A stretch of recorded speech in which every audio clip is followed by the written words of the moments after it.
എല്ലാവർക്കും വിനീത നമസ്കാരം. ശ്രീമദ് ഭാഗവതം ദശമസ്കന്ധം അധ്യായം 90, ശ്ലോകം 46, 47, 48, 49, 50. 5 ശ്ലോകങ്ങൾ ഇന്ന് നമുക്ക് നോക്കാം. ഈ 5 ശ്ലോകങ്ങളോട് കൂടിയിട്ട് ഈ 90ാമത്തെ അധ്യായം ഇവിടെ സമാപിക്കുകയാണ്. ശ്രീകൃഷ്ണ ഭഗവാന്റെ ചരിത വർണ്ണന ഇവിടെ സമാപിക്കണം. ശുക്ലാംബരധരം വിഷ്ണു ശശിവർണം ചതുർഭുജം പ്രസന്നവദനം ധ്യായേത് സർവവിഘ്നോപശാന്തയേ ശാന്താകാരം ഭുജഗശയനം പത്മനാഭം സുരേശം വിശ്വാധാരം ഗഗനസദൃശം മേഘവർണം ശുഭാംഗം ലക്ഷ്മീകാന്തം കമലനയനം യോഗിഹൃദ്ധ്യാനഗമ്യം വന്ദേ വിഷ്ണും ഭവഭയഹരം സർവലോകൈകനാഥം.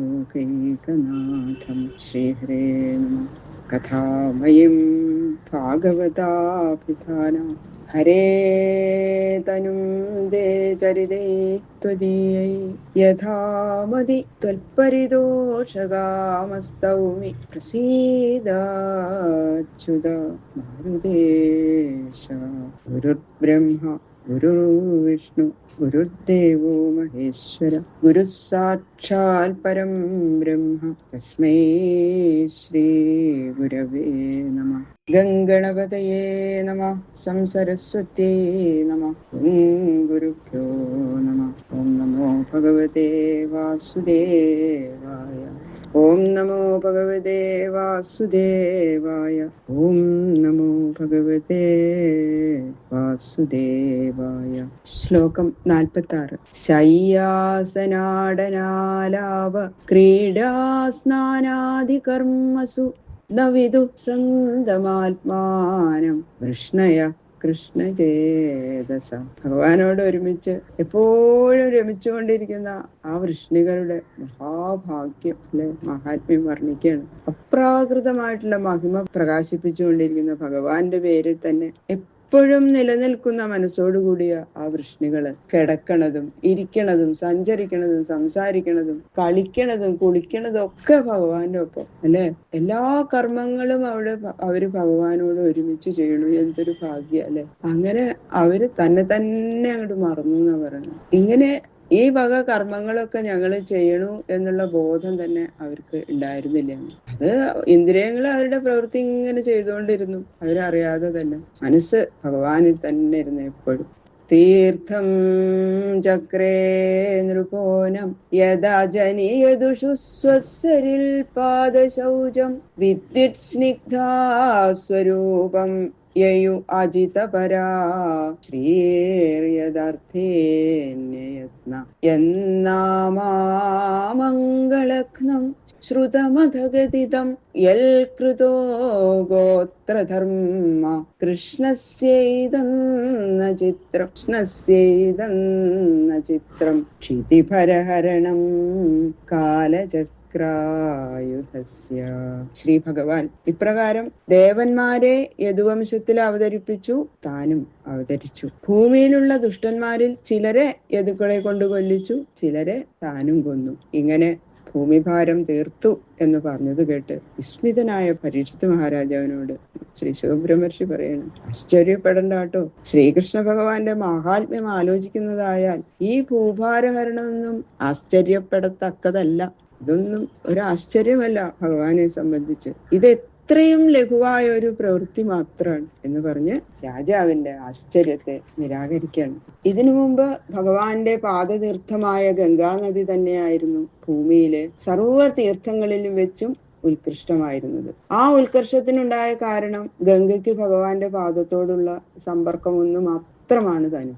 ഇപ്പോഴാകട്ടെ ലോകത്തിൽ യാതൊന്ന് എങ്ങും വിളങ്ങുന്നുവോ ആ കീർത്തി ഗംഗയാകുന്ന തീർത്ഥത്തെക്കാൾ ജനഹൃദയത്തിൽ പരിശുദ്ധി വരുത്തുന്ന ആ തീർത്ഥമായി ഭവിച്ചിരിക്കുന്നു. എന്തുകൊണ്ടെന്നാൽ ഗംഗാതീർത്ഥം ഏവർക്കും സുലഭമല്ല. ഗംഗയിൽ ചെന്ന് സ്നാനപാന ദർശന സ്പർശനാദികൾക്ക് അധ്വാനം അധികം വേണം. അവിടെ പോവണ്ടേ. ശ്രീകൃഷ്ണ കീർത്തി രൂപമായ തീർത്ഥമോ എല്ലാവർക്കും സുലഭമായിട്ട് ലഭിക്കും. അധ്വാനം ഒട്ടും ആവശ്യമില്ല. ശ്രീകൃഷ്ണൻ പരമകരുണാനിവാസ സ്ഥാനഭൂതനാകയാൽ ശത്രുക്കൾക്കും മിത്രങ്ങൾക്കും ഒരുപോലെ സാരൂപ്യമുക്തി നൽകി അവരെ ഭേദം കൂടാതെ അനുഗ്രഹിച്ചു. യാതൊരു ലക്ഷ്മി ഭഗവതിയുടെ കടാക്ഷം ലഭിക്കാനായി ബ്രഹ്മാദി ദേവന്മാര് നിരന്തരം തപസ് മുതലായ പല അധ്വാനം ചെയ്തുകൊണ്ടിരിക്കുന്നുവോ, ആ ലക്ഷ്മി നിരന്തരം ശ്രീകൃഷ്ണനെ സേവിച്ചുകൊണ്ടിരിക്കുന്നു. യാതൊരുവന്റെ കൃഷ്ണ, ഗോവിന്ദ, ഗോപാല ഇങ്ങനെയുള്ള നാമധേയം അന്യര് ഉച്ചരിക്കുന്നത് ശ്രദ്ധയാ കേൾക്കുകയോ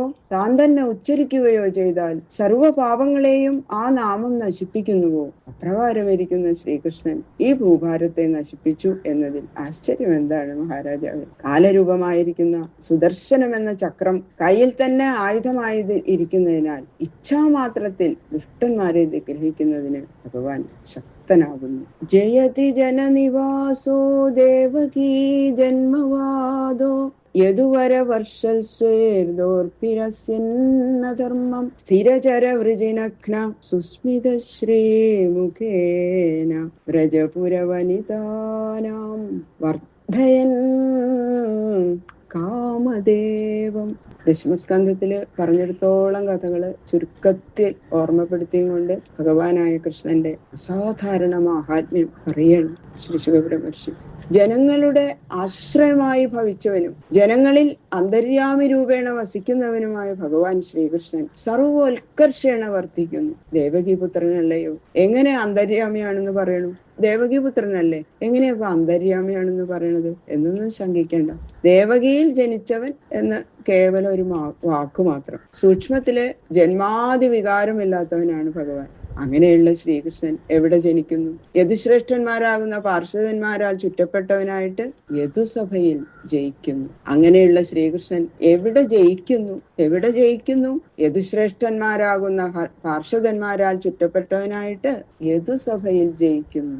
ഇങ്ങനെയുള്ള ഭഗവാന്റെ അവതാരം എന്താവശ്യത്തിനാണ് എന്ന് ചോദിച്ചാൽ, തന്റെ ഭുജബലങ്ങളാൽ അധർമ്മത്തെ നിരാകരണം ചെയ്യാനും അധികാരി താരതമ്യം നോക്കാതെ വൃന്ദാവനത്തിലുള്ള വൃക്ഷലതാദികൾക്കും പശുപക്ഷ്യാദികൾക്കും കൂടി സൽഗതി കൊടുക്കാനും മനോഹരമായ മന്ദഹാസശ്രീയോടുകൂടിയ മുഖാരവിന്ദത്താൽ വ്രജസ്ത്രീകൾക്കും മഥുരാപട്ടണത്തിൽ വസിക്കുന്ന സ്ത്രീകൾക്കും മന്മഥവികാരത്തെ വർദ്ധിപ്പിച്ച് ഇഹത്തിലും പരത്തിലും ഒരുപോലെ ഭുക്തിയും മുക്തിയും നൽകി അനുഗ്രഹിക്കാനും വേണ്ടി അവതാര സ്വരൂപത്തെ സ്വേച്ഛയാ സ്വീകരിച്ച ശ്രീകൃഷ്ണാവതാരം സർവോത്കർഷേണ വർത്തിക്കുന്നു. ഇത്തം പരസ്യ നിജവർമ്മനിരക്ഷയാത്തലീലാതനോസ്തദനുരൂപ വിഡംബനാനി കർമാണി കർമ്മകഷണാനി യദുത്തമസ്യ ശ്രൂയാത് അമുഷ്യ പദയോ അനുവൃത്തിമിച്ഛൻ.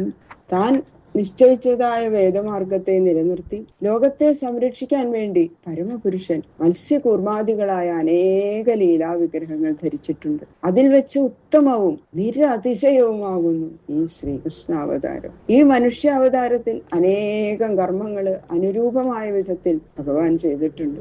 അവയെ ശ്രദ്ധയാ പഠിക്കുകയോ കേൾക്കുകയോ ചെയ്യുന്നവരുടെ പാപരൂപ കർമ്മങ്ങളെല്ലാം നശിക്കും. ഭഗവാന്റെ പാദപത്മങ്ങളിൽ ഭക്തിയും വർദ്ധിക്കും. ഈ ശ്രേയസ്സിനെ ആഗ്രഹിക്കുന്നവൻ ഭഗവത് കർമ്മങ്ങളെ ശ്രവിക്കണം. മർത്യസ്തയാനുസവമേധിതയാ മുകുന്ദ ശ്രീമൽകഥാ ശ്രവണ കീർത്തന ചിന്തയൈതി തദ്ധാ മധുസ്തര കൃതാന്തജവാപവർഗം രാമാത്മനം ക്ഷിതിഭുജോപി യദർത്ഥാഃ. ഭഗവാന്റെ പാദത്തില് ആസക്തി ഉണ്ടായാൽ എന്താ ഫലം എന്ന് ഉറപ്പിച്ചു പറയാണ്. പറഞ്ഞിട്ട് ഈ സ്കന്ധം അവസാനിപ്പിക്കണം. മുക്തി കൊടുക്കുന്ന ഭഗവാന്റെ ആനന്ദപ്രദങ്ങളായ കഥകൾ കേൾക്കുക, കീർത്തിക്കുക എന്ന പ്രവൃത്തികളോടുകൂടി അർത്ഥം ആലോചിക്കുകയും ചെയ്യുന്നതിനാൽ പ്രതിക്ഷണം വർദ്ധിക്കുന്ന വിചാരശക്തിയാൽ മനുഷ്യന് അടക്കാൻ കഴിയാത്ത മരണദുഃഖം ഏതു സ്ഥാനത്ത് ചെന്നാൽ ബാധിക്കുന്നില്ലയോ, ആ സ്ഥാനമായ ഭഗവാന്റെ പദത്തെ പ്രാപിക്കുന്നു. മുക്തി കൊടുക്കുന്ന ഭഗവാന്റെ ആനന്ദപ്രദങ്ങളായ കഥകള് അങ്ങനെ അർത്ഥം മനസ്സിലാക്കി കേൾക്കുകയോ കീർത്തിക്കുകയോ ചെയ്യുന്നവര് മനുഷ്യന് അടക്കാൻ കഴിയാത്ത ആ മരണദുഃഖം എന്നുള്ള ആ ദുഃഖം എല്ലാം അവരുടെ മനസ്സിൽ നിന്നും ഒഴിഞ്ഞു പോകും. ഭഗവാന്റെ ആ സ്ഥാനമായ ആ മുക്തിപദത്തെ അവര് പ്രാപിക്കും. ഇത് തന്നെ ജന്മസാഫല്യപ്രദമായ പരമപുരുഷാർത്ഥ പ്രാപ്തി. ഇതിനു വേണ്ടി തന്നെയാണ് മഹാരാജാക്കന്മാര് അവരുടെ സ്വാധീനത്തിലിരിക്കുന്ന രാജ്യശ്രീ നിശേഷം പരിത്യജിച്ച് വനത്തെ ആശ്രയിക്കുന്നത്. രാജശ്രീയോടുകൂടി ഇരിക്കുമ്പോൾ ഭഗവത് പാദത്തെ ചിന്തിക്കാനും അതിനുപകരിക്കുന്ന കഥകൾ കേൾക്കാനൊന്നും അവർക്ക് സാധിക്കില്ല. അതുകൊണ്ട് അവര് എല്ലാം ഉപേക്ഷിച്ച് കാട്ടിൽ ചെന്നിരുന്ന് ഭഗവത് കഥാശ്രവണം ചെയ്യുന്നു. എല്ലാം ഉപേക്ഷിച്ച് കഥാശ്രവണം ചെയ്യുന്നവർക്ക് പരമപുരുഷാർത്ഥ ലാഭ ഫലം എന്ന് ഉറപ്പിച്ചു പറയുന്നു ശ്രീ ശുകബ്രഹ്മർഷി.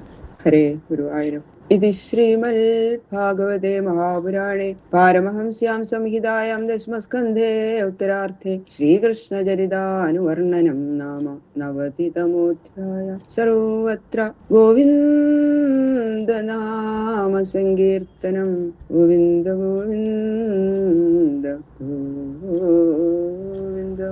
സമാപ്തോയം ദശമസ്കന്ധ. സർവം ശ്രീകൃഷ്ണാർപ്പണമസ്തു. ഈ ഭാഗവതം ആരംഭിക്കുമ്പോൾ ഇങ്ങനെ തുടർച്ചയായിട്ട് ഇത്രയും പറയാൻ സാധിക്കും എന്ന് സ്വപ്നത്തിൽ പോലും വിചാരിക്കാത്ത കാര്യമാണ്. ഭഗവാൻ അങ്ങനെ ചെയ്യിപ്പിക്കണം, അത്രേ ഉള്ളൂ. ഏകാദശം ദ്വാദശം കൂടി ഭഗവാൻ എല്ലാം ഉള്ളിലിരുന്ന് പറയിപ്പിച്ച് ഭഗവാൻ തന്നെ സമർപ്പിക്കാൻ സാധിക്കട്ടെ എന്ന് പ്രാർത്ഥിച്ചുകൊണ്ട് ഈ 90ാമത്തെ അധ്യായം കാരുണ്യവാനായ ശ്രീകൃഷ്ണ ഭഗവാന്റെ പാദങ്ങളിൽ സമർപ്പിക്കണം.